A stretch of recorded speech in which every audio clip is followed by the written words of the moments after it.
Hello guys, welcome back to my channel. Today we're gonna watch dark web horror stories, three scary stories, and go subscribe to Flamingo. Yes, Roblox Flamingo. I will get you. Okay. I stared at my bright computer screen. My eyes felt heavy, and my fingers trembled nervously with each key press. We'd already been awake for more than 5 days, during which time 28 players had died. I don't want to die, Lewis typed into the chat. I'm not so sure you will. There's only the two of us left. I can't keep this up much longer. Oops. 5 days ago. The game had seemed so simple. A competition to see who could stay awake the longest, and the winner would receive enough money to last a lifetime. For someone like myself, without a social life nor a job to attend, it was the perfect opportunity. 30 players had received an invitation, all active participants of an international dark web forum. We were just required to fill in some necessary information, including a Bitcoin wallet to where the money would be sent. After clicking submit, I was given a time and a list of simple rules to follow. Number 1, both your web camera and microphone must be activated for the entire duration of the competition. Number 2, there won't be any bathroom breaks. Plan accordingly. Number 3, you're not allowed to seek out the physical location of the other contestants.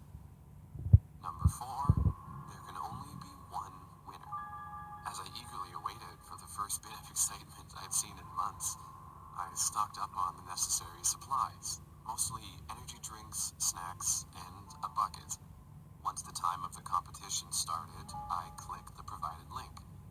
I was faced with a blank screen consisting of 30 names and a chat box.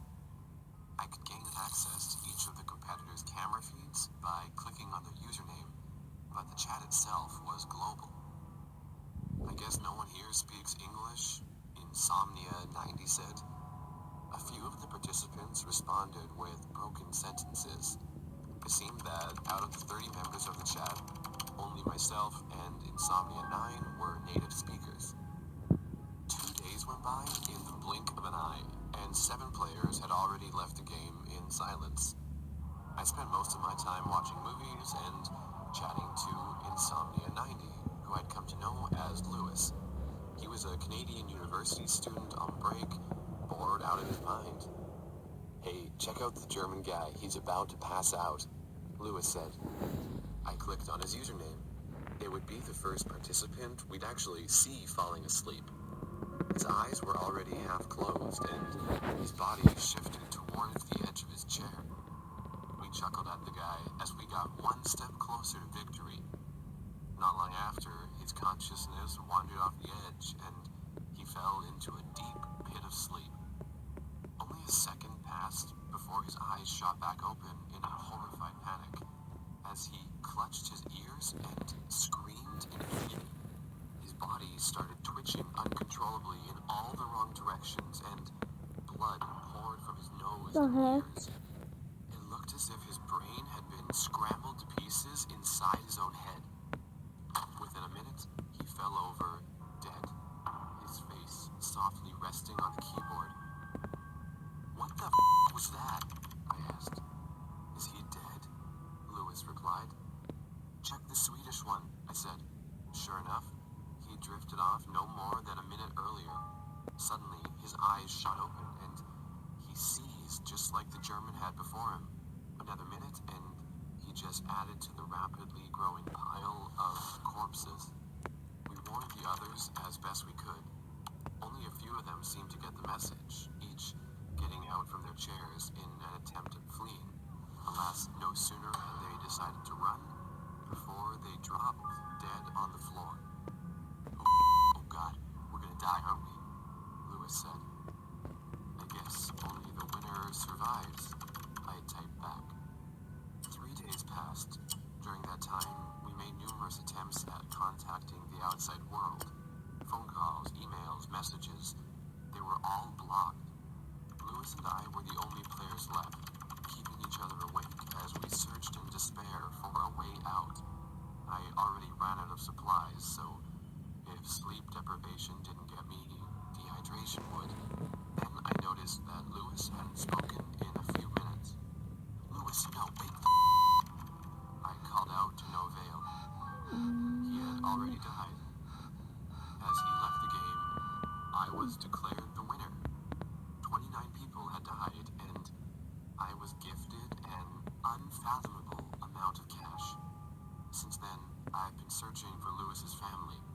Even if they were close, I want them to know that he was a good person up until the end. I'm so sorry. I wish it had been me. My dad was the greatest man I ever knew.